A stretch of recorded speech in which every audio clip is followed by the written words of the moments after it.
எங்கே இருந்தால் உங்களுக்கு ரிலாக்ஸாக எல்லாம் சேவிக்க முடியுமோ அப்படியே இருக்கணும். எங்கேயும் அவருக்கு கஷ்டப்படக்கூடாது.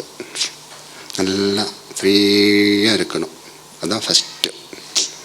அந்த ரிஷி முனிவர்கள்லாம் பார்த்தீங்களா, காட்டுக்குள்ளே போயிருந்தாங்க. ஏன்னா அங்கே தான் ரொம்ப ரிலாக்ஸ் பண்ணியிருக்கலாம், எந்த தொந்தரவும் இல்லை. So the first thing is that we have to sit very relaxed. So it is a puja of the place where we are sitting. So you have to sit comfortably. Wherever you sit, you should be sitting comfortably. Let it be on the ground or in a chair. ஏன்னா நீங்கள் எந்த விதமான spiritual practice நீங்கள் பண்ணுறதா இருந்தாலும் ஒரு சரியான இடத்தை நீங்கள் முதல்ல தேடி பிடிக்கணும். So for any spiritual practice, you have to find the right place first. புரிஞ்சுதா? இப்போ நம்ம சமையலில் உட்காந்துட்டு தியானம் பண்ண முடியுமா? Can we do meditation sitting in the kitchen? சமையலும் தியானம் ஒரே நேரத்தில் நடக்குமா? And doing meditation and cooking, will it both happen at the same time? அப்போது சமையல் அறையில் என்ன வேலை செய்யணுமோ அதை சமையல் அறையில் செய்யணும். So what is right activity in the kitchen, that has to be done in the kitchen. சுவாமி அறையில் என்ன வேலை செய்யணுமோ அது சுவாமி அறையில் செய்யணும். So in the room where divine is kept, you have to do the right thing there. சமையல் அறையும் சுவாமி அறையெல்லாம் பக்கத்தில் தான் இருக்குது. Even the kitchen and the Swami room is next to each other. ஆனால் சுவாமி அறையில் போகும்போது நமக்கு கிடைக்கிற வைப்ரேஷன் வேறு, சமையல் அறையில் போகும்போது கிடைக்கிற வைப்ரேஷன் வேறு. But the vibration we receive when we entering the Swami room is different to when we are entering the kitchen. இப்போது ஒன்றுக்கு ஒரு ஸ்தானத்தை நம்ம தயார்படுத்தணும். So we have to prepare different situations for that. இப்போ நம்ம ஒரு வீடு பண்ணும்போது பார்த்தீங்களா, அதுக்குள்ளே நல்லா பார்ட்டிஷன் பண்ணியிருப்பாங்க.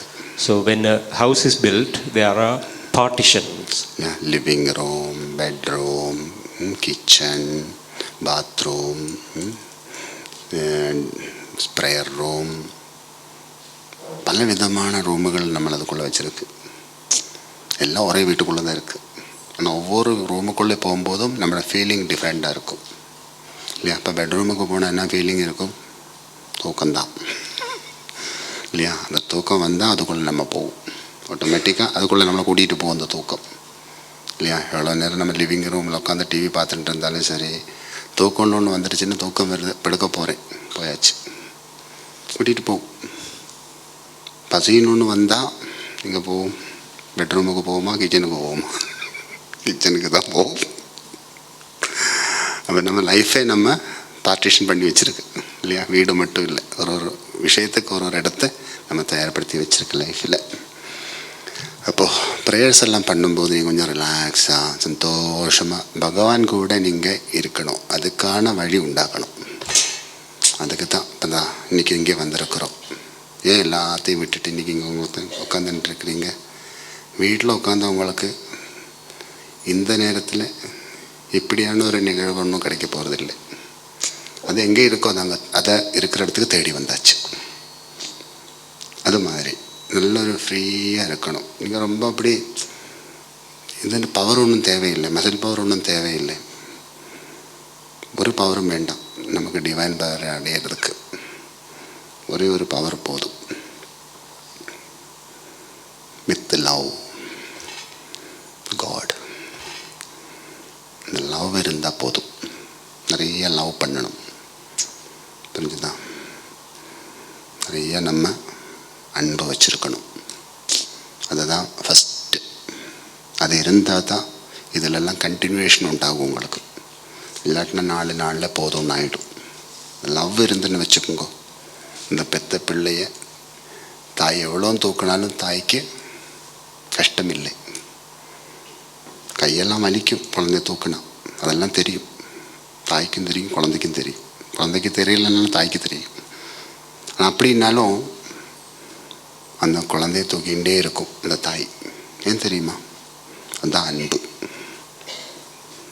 அன்பு நடக்கக்கூடிய அளவில் குழந்தை இருந்தாலும் சரி, தாய் தூக்கி மடியில் வைக்கும். அதுதான் அன்பு. அந்த அன்பு எப்போவுமே நம்ம நிறையவா வச்சுருக்கணும். அன்பு தான் சுவாமி, அன்பு தான் கடவுள், அன்பு தான் எல்லாம். இன்றைக்கி நம்ம இங்கே உட்காந்துட்டு இருக்கிறோம்ல, அதுவும் அன்பு தான் காரணம். அன்பு. சுவாமியில் நிறைய அன்பு வச்சுருக்கிறீங்க. அதனால தான் நீங்கள் இந்த செய்தி கிடச்ச உடனே ஓடி வந்திருக்கிறீங்க. இல்லைன்னா இப்படி வர முடியும்? அன்பு தான் காரணம். அன்பு நிறையவா வச்சுருக்கணும். வேறு ஒன்றுமே உங்களுக்கு தேவையில்லை. நீங்கள் ஒன்றும் பண்ண வேண்டாம். சுதாமா கிருஷ்ணாவில் ரொம்ப அன்பு வச்சுட்டு இருந்தார். ஹனுமான் ராமரில் ரொம்ப அன்பு வச்சுட்டு இருந்தார். அந்த அன்பு தான் எல்லாம். தியானமாக இருக்கட்டும், ஜபமாக இருக்கட்டும், பூஜையாக இருக்கட்டும், அன்பு தான். அந்த கண்ணப்ப நாயனார் சிவனுக்கு பூஜை பண்ணார்ல, எதை வச்சுட்டு பூஜை பண்ணார்? கையில் கிடைச்சதை வச்சுட்டு பூஜை பண்ணார். சிவனுக்கு விருப்பமானது தேடி போகலை. கண்ணப்ப நாயனாருக்கு என்ன விருப்பமோ அதை வச்சுட்டு பூஜை பண்ணார். அவருக்கு என்ன கிடைக்குதோ அதை வச்சுட்டு பூஜை பண்ணார். அவருக்கு அங்கே தாமரைப்பூ ஒன்றும் கிடைக்கல, மாம்சம்தான் கிடைச்சிது. அந்த மாம்சத்தை வச்சுட்டு தான் பூஜை பண்ணார் பரமசிவனுக்கு. பரமசிவன் அதை ஏற்றுக்கொண்டார்ல, உண்மை. இது மாதிரி ராமாயணத்தில் கூட இருக்கு. சில இடங்களுக்கு பகவான் ஸ்ரீராமசுவாமி சென்ற நேரத்தில் ஸ்ரீராமசுவாமிக்கு உபச்சாரங்கள் பண்ணாங்க. அப்போது இது மாதிரி நிறைய ஸ்டோரி இருக்குது. ஏன் தெரியுமா? அன்பால் நீங்கள் மண்ணை வாரி வச்சாலும் போதும் இல்லையா? அன்பால் நீங்கள் கொஞ்சம் மஞ்சள் உருட்டி பிள்ளையாரை வச்சு கும்பிட்டாலும் போதும். அன்பால் கொஞ்சம் மண் உருட்டிட்டு பிள்ளையாரை பண்ணி வச்சு கும்பிட்டாலும் போதும் இல்லையா? கல்லை சிலையாக்கிட்டு நம்ம கும்பிட்டுட்டு கடவுளை அடையிறோம்ல, அன்பால் தான். அந்த கல்லில் நீங்கள் அன்பு வச்சா அது கடவுள் ஆகும். அந்த கடவுளால் நம்ம முக்தியும் அடைய முடியும். அன்பு நிறையா வச்சுக்கோங்க. அப்போ தான் இதெல்லாம் உங்களுக்கு நிரந்தரமான அந்த இடம் இருக்கும். இல்லாட்டி என்ன நடக்கும்? யாராவது ஏதாவது சொல்லி உங்களை குழப்பி விட்டுருவாங்க. அப்போது அவ்வளோதான், முடிஞ்சாச்சு. இவ்வளோ காலம் வாழ்ந்ததெல்லாம் வேஸ்ட் ஆச்சுன்னு ஒரு எண்ணம் நமக்குள்ளே வந்துடும். அப்புறம் புரிஞ்சுதா? அப்படியெல்லாம் வரவே கூடாது. எப்போது நம்ம இப்படி இருக்கணும். புரிஞ்சுதா? விசேஷமானவங்களை நம்ம ஜெயிக்க வேண்டியதில்லை, ஆனால் விரோதிகளை நம்ம ஜெயிக்கணும். புரிஞ்சுதா? விசேஷமானவங்களை ஜெயிக்கணும்னு நம்ம நினைக்க வேண்டாம். யாராவது ஒருத்தர் ரொம்ப விசேஷமாக இருக்கிறாரு, நான் அவரை ஜெயிச்சு காட்டணும் அப்படி நினைக்க வேண்டாம். இந்த விரோதிகள் இருப்பாங்கள்ல, அவங்கள தான் ஜெயிக்கணும். சிலவங்களெல்லாம் உங்களுக்கு விரோதமாக இருப்பாங்க. நீங்கள் நல்லா இருக்கிறதெல்லாம் சிலவங்களுக்கு பிடிக்காது. நீங்கள் நல்ல வழியில் போகிறதெல்லாம் சிலவங்களுக்கு பிடிக்காது. சில தெய்வீகமான செய்கைகளெல்லாம் நீங்கள் வாழ்கிறத சிலவங்களுக்கு பிடிக்காது. ஆனால்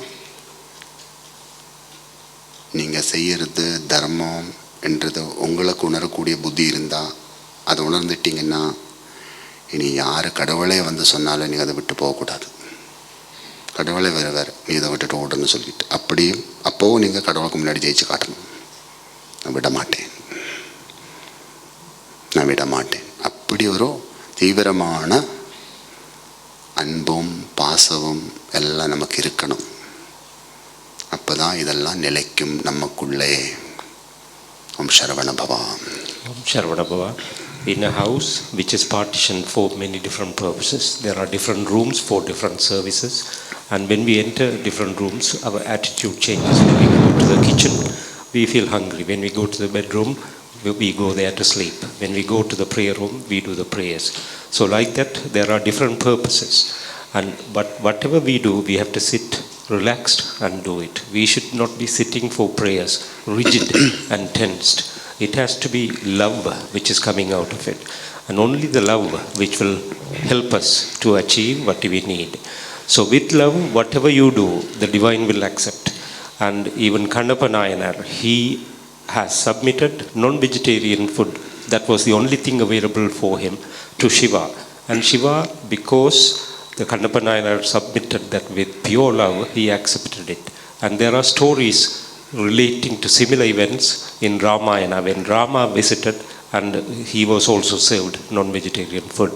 So whatever we do, if we do it with love, even if we get hold of a pile of sand and then keep it in front of us with love, and that you will have the divine connection through that love. Love is the purpose for everything, and the love, if we have it inside, we will not be shaken.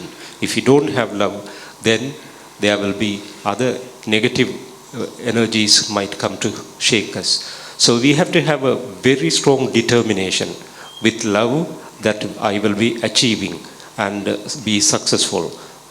How do we do that? If there is somebody successful, we see them, and then we should not go with an attitude, oh, I am going to surpass that person. That is a very wrong attitude.